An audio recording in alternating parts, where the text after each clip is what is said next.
Welcome, ladies and gentlemen, to the first episode of Loki, our Loki reaction show. I'm Caden, joined by Vic and Ron. It's the Marvelous Trio. We do all the Marvel content here on UPRE, and it's Loki time. We got episodes 1 and 2 that we're going to talk about here. But real quickly, I'm going to get everybody's reactions to these first 2 episodes. Vic, how'd you feel? Well, hi, I'm Vic the Variant. I'm not the real Vic. I'm a variant. I'm off the timeline. Yeah. That's great. I thought it was great. I really did. Like the whole it's a little weird to get into because he literally just takes the Tesseract and then all of a sudden he's in a different place. And a whole new thing. But yeah, it was very interesting, honestly. Like I really like the direction that they're going. Because from what I see so far, it looks like they're not necessarily involving anyone else. Because with like a lot of the other Marvel stuff after Endgame, you see like there's other people are intertwined. However, it's still very early, so you never know. But I like it. I really do. I think it's a lot of fun so far. Yep. Bad Guy Jack. Glorious Jack. Glorious Jack for a glorious purpose, obviously. So far it's a little slow for me. But I feel like it picked up a little bit on episode 2, but episode 1 was slow, but it had to be what it had to be. It had to give you, I love that change. Good job, Kate. But so I gotta say episode 1 was pretty slow for me. And it made me go like, I don't know about this. But episode 2, I was like, I'm going to be patient with these shows because it's Marvel. Marvel don't really disappoint at all, especially if the first 2 episodes are not even disappointing. The episodes might be slow for me, but then 3, 4, 5, 6, 7, or whatever, they pick up. So far, I'm going to stick through it, but so far it's like, a little slow for me. What about you, Timekeeper? Yeah, so I immediately got hooked into episode 1 with the immediate vibe that they gave off with the TVA, the Time Variance Authority. I already have a TVA shirt. I bought it last weekend because I'm already in love with this show. It is so good. You talked about it being slow, and I liked that. I liked that about Falcon and Winter Soldier, how that first episode was very world building. That's what this same episode was. It introduces you to the TVA. It puts you back into 2012 and tells you about this version of Loki being a variant. That little twist at the end saying that, oh, this is Loki, but they still don't show us Loki. That means they still got a little twist up their sleeve with that one, even though we know that they're going to fight a variant that is Loki. They don't show us that Loki. But everything about episode, and we're going to be really quick on episode 1 here and just talk about like 1 or 2 things on the episode. But episode 1 really like got me hooked into the show and being like, okay, this is easily going to be my favorite Marvel show so far out of the 3. I've loved WandaVision. I love Falcon the Winter Soldier, but this is more of this tells a really interesting story that is a lot more world building than either of those shows were. I think it actually combines elements of WandaVision with Falcon and Winter Soldier, where it's like a character that we know and it's more of like the Marvel-ish style where it's not 20-minute kind of weird sitcom-y. But it also does combine, like, WandaVision mentioned Nexus.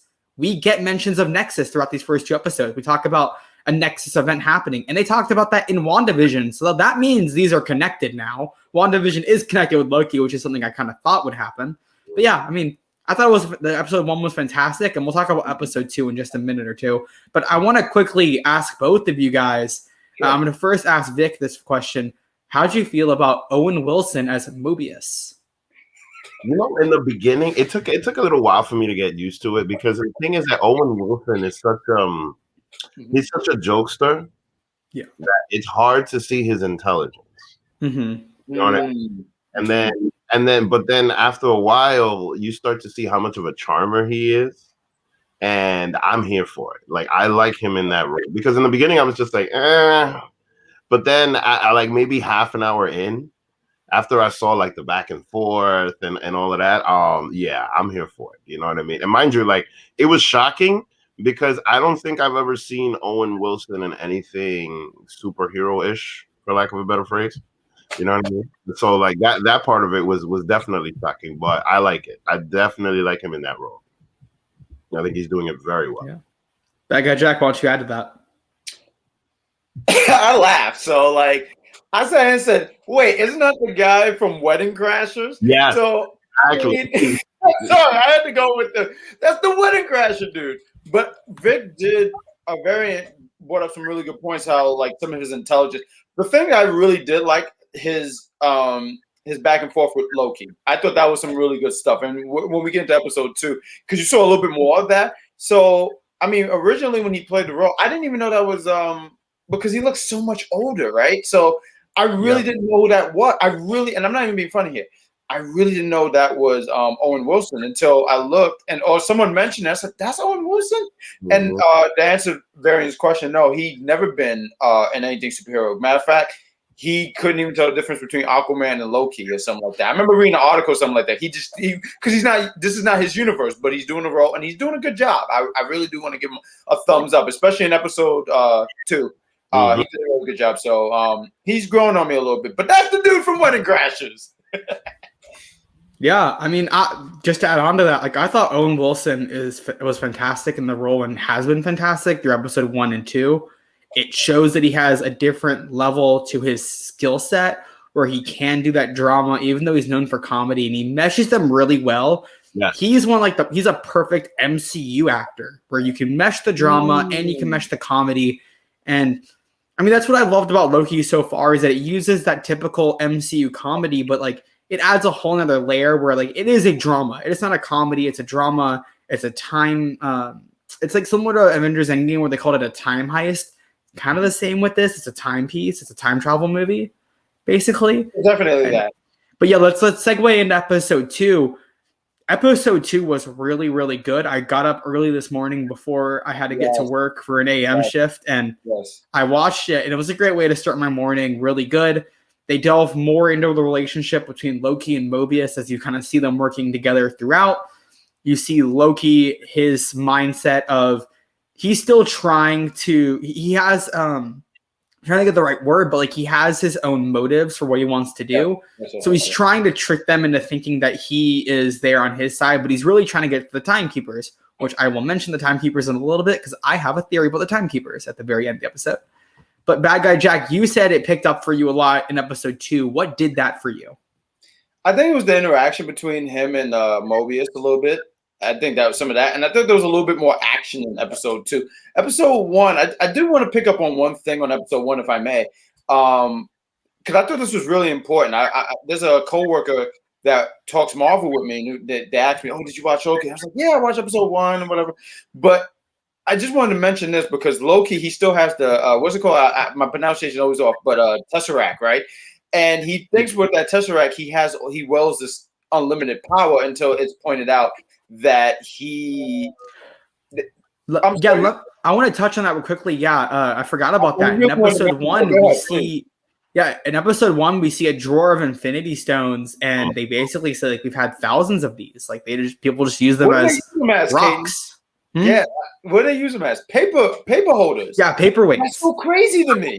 Yeah, so that kind of indicates to Loki that like Thanos isn't the all being. Like no one that holds an Infinity Stone is an all being in this universe. It's the Timekeepers. They are the sentinel beings. No, honestly, like I feel like that whole scene with the Infinity Stones being used as paperweights, I feel like that is the moment that says to everybody, all right, we're in the next phase, everyone. That's what they've done so far. Not only in the next phase, Loki has always found a way, with the exception of his encounter with Thanos, right? He's always found a way to get out of situations. He realized at this moment he can't get out. He can't. Yeah. So when he was mentioning in episode 2, he was trying to always try to con his way out of something. Because that's what Loki does. That's his mindset. That's what he's known for. He's always, and even when Mobius picks up, like, you almost got me, but I know your history. I just want to mention in episode 1, that was when he realized, like, I'm outmatched, I'm outgunned. There's no way how can I get this? But please carry on. I didn't mean to go all over the place, but I just thought that was an important key to mention. Yeah, I mean, you mentioned that they're kind of doing different things, and that this means they're in a new phase. Phase 4 has literally been that. You saw it in phase 3 and phase 2 as well. Like, it would have been towards the end of phase 2, And kind of throughout the Phase 3, they introduced space in Guardians of the Galaxy and Captain Marvel. Phase 3, immediately at the beginning, Phase 4, the first thing we get is WandaVision. You see a whole new level with the magic. Add in Loki to this now, and you're getting a whole nother level because now you're getting the introduction of time. Then we're going to get the Eternals, so we're going to get another level of storytelling that adds more to this comic whackness that is Marvel. Marvel is comically whack, so add into that. Then we have the potential of adding in the mutants. That's a whole nother level we're going to add in. Then don't forget, they're still going back to space. We still have the Marvels coming out. We have Guardians of the Galaxy Volume 3. All of these movies. So and Doctor Strange in the Multiverse of Madness. Right. Spider-Man, No Way Home. We're getting all of these like different levels. So we're going to get multiverse. We're going to get time. We're going to get more space. We're going to get magic. Every single thing that they can throw at us comically weirdness wise is gonna happen in Phase 4 and Phase 5, and we're gonna get vampires and Blade. Like, I want to ask this real quick. Disney World. Go ahead. I'm sorry, Vic. Vic, go ahead. You're gonna have to make another park at Disney World for all this. Sure. I was gonna say that. And just have like a guy's park. Like, you know what I mean? Anyway, I'm sorry. No, you're good. You're good. No, because you mentioned all this whackness. Do you feel like with MCU right now, not whackness? I know what you mean by whackness, like how wacky it's getting, but do you feel like it's getting way more wackier? It's getting wackier, but they're keeping it still like in its grounded terms. Okay. And I don't know. I love it. Like I love seeing these like weird comic shit. Oh, no, it is. That's the one. It is really wacky because like when I think about them, like. One of our co-hosts, C, she mentioned like when she watched Loki episode 1, it gives her a Men in Black feel, which I see what she means by that. And there was another show, I can't think of it, but it's so wacky because I'm like, Loki, he got the in episode 2 he got the jacket, he has like the suit, and I'm sitting there saying, this is not the Loki I know, but it's like, all right, I get it. It's a different turn, or just a different turnabout. But please carry on because we're talking about episode 2, right? Episode 2, yeah. We're gonna finish up in a few minutes. I just want to get y'all's brief thought. I know, Bad Guy Jack, I got yours. Vic, what are your thoughts on episode 2 of Loki? Well, one thing that was very telling, at least I feel that when it comes to the direction as to where this is going to go, is Loki said something very important. He said, not everyone that's bad is completely bad, and not everyone that's good is completely good. All right. So in that sense, I feel like that pretty much just led to what happened at the very end, where he pretty much just ran into the little time portal, and Owen Wilson was like chasing him. So, I think that we're going to see throughout this show spots where Loki is good and then spots where Loki is just out for himself, So now, which Loki are we going to get? But the most important thing is just that at the end, when he was facing himself or whatever, it was revealed that it was somebody else, and then she says, it's not about you. So then I feel like that's also very telling because it kind of takes the story away from Loki and makes it more about what's going on instead of, and now Loki is just going to be running around doing whatever he's got to do, but it's not, so that kind of takes it away from being centered around Loki. And then what happens after that is freaking amazing. So now at the end of episode 2, I'm just like, all right, how the fuck are they going to fix this?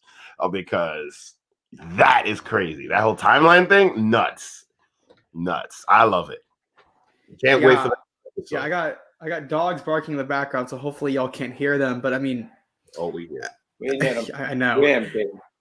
Yeah, I'm just trying to I'll get this quick, and I can mute myself while y'all talk. But I just want to quickly mention this before we have to wrap up. A lot of people are speculating that this timekeeper in the middle is Kang the Conqueror. If you're a Marvel Comics fan, you're going to know exactly who Kang is. He's been rumored to be in Phase 4. I believe they cast Kang for Black Panther 2, I think. I'm going to check on that real quickly. Jonathan Majors, he was been cast for Ant-Man 3. So yes, Kang the Conqueror has been cast for Ant-Man 3, and that guy in the middle looks like Kang the Conqueror. So could he be a timekeeper? I don't know. Listen, but let me tell you something though. These things about these theories with Disney Plus, a lot of times have not worked out. So I'm just gonna sit here and watch because you know. Go ahead, please. Go ahead, Variant. That's true because like Disney is very Triple H, for lack of a better phrase. Like they love to mess with the smart marks. You know what I mean? Like they love to just like take you in a whole different direction, and then all of a sudden something happens. I've noticed that since WandaVision.